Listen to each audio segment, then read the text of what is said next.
There's one more stupid ass video I have to do.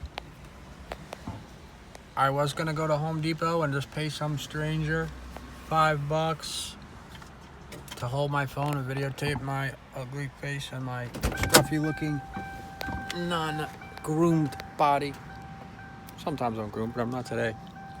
Probably wouldn't be tomorrow if I did this either, because I was gonna roll around the ground. Why should I do that? It's against my way. I should be the easy way. The last video is how to jack up the entire car for 50 stinking cents in 50 stinking seconds. I will explain how to do it. I need not do the work because I'm not about to do the next thing I'm going to do is that EGR tube, which I made a video about. See? It's a true story. All those videos I put in that video, everything I put in that video, I either did or about to do. I'm about to do most of the front end rebuild. And I got the EGR, the other EGR valve itself was underneath this box. I got this funky wrench in here. It's also buried.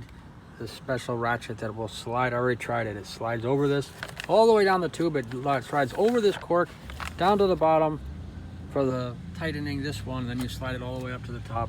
As in my other boring video. Actually, yeah, that's correct. This is the top. And then you slide it off the top and you put on the EGR and you tie this with an open wrench because there will be nowhere to slide the wrench off.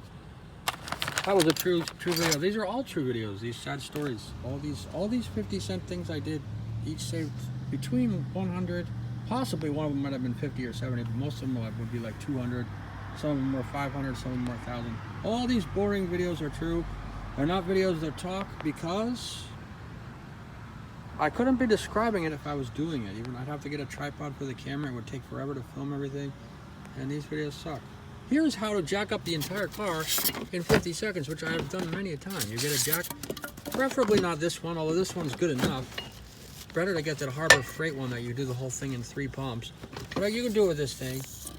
Is this on video at all? Is this showing? That's the top of the jack. It's the lighting here is bad, man. This is a Duralast jack.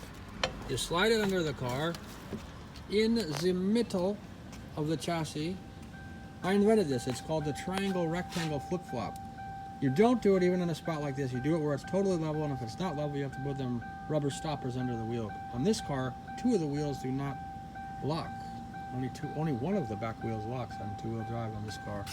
You find out where the center is. In this car, it's right here. You put the thing on the chassis. You go start with your hand without the lever on it till you get it all the way up to the chassis. Then put the lever in. Go like that. If it's tough, put your weight on it.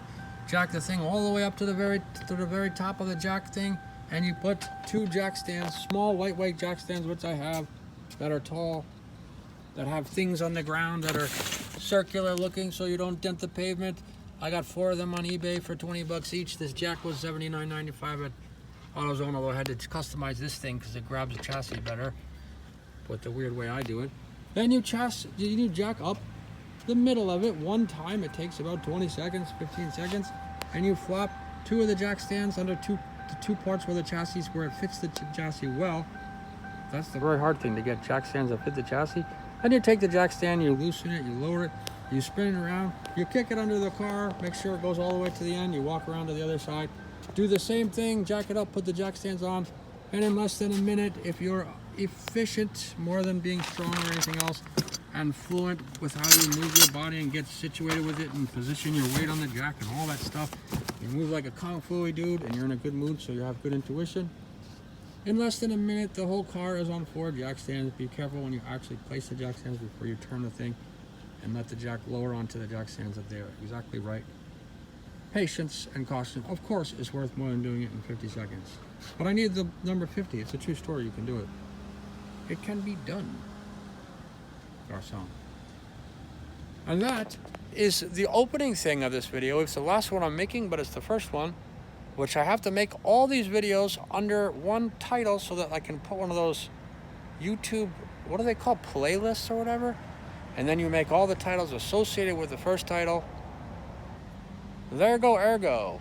It will be how to do 50-cent stinking repairs. These jacks, by the way, on that note, I had to weld this thing. It's at the auto store. This little piece of metal. I had a weld shop like welded on there for $5. You could JW weld it too, but they helped me cut the weird thing off that was on top of it. And then you put something on the end of it that's got a bolt like that, or you buy one with a bolt. Then you put in a thing on the end of an impact wrench, and then you could jack up the car in like 10 seconds, rather than almost the same thing as doing it by hand, but it's twice as quick, half as easy. No, twice as quick and twice as easy. Excuse me. And then the whole thing's done. The whole car is up there and 2 feet in the air on 4 jack stands in less than a minute. Bada bing, bada bling, ring. Well, enjoy the audios. They're not really any videos. They're just me staring at my windshield. Yip yapping. I don't know what my point is. I just started doing it because I was being ripped off by mechanics. As has happened many times to many people. It would be much more efficient if someone could figure out exactly how to deal with mechanics so that they wouldn't rip you off. It works well for women because mechanics are masculine. They like women because women are feminine.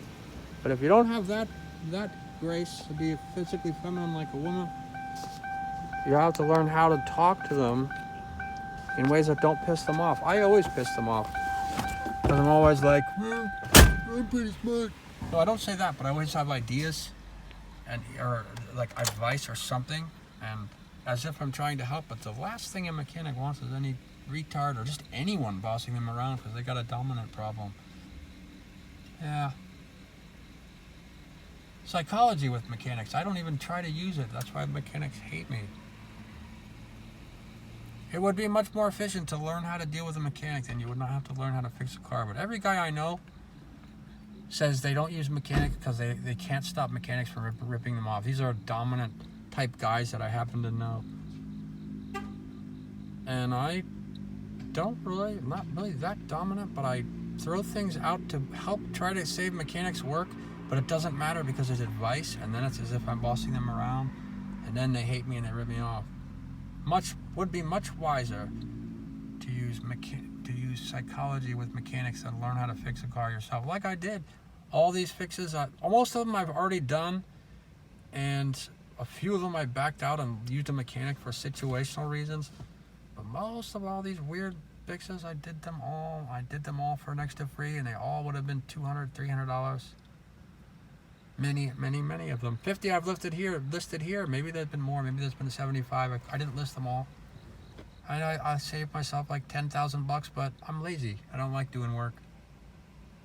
All right, done babbling. Enjoy the audio, or don't. It's pretty lousy. All true stories though.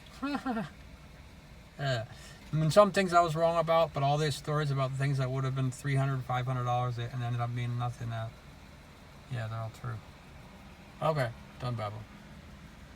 What number are you at? 19, 20, blah, blah, blah.